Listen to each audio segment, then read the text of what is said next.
A balanced poster makes it easier for viewers to understand the product and the message without feeling overwhelmed. Open Canva and create a new product poster using your preferred dimensions.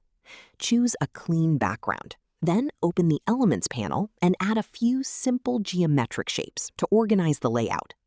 Place 1 or 2 larger shapes behind the product and use smaller shapes to balance empty areas around the headline and promotional details.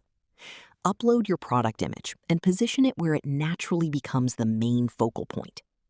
Add a bold product title, a concise description, pricing, and a clear call to action using readable typography. Keep the color palette limited and repeat the same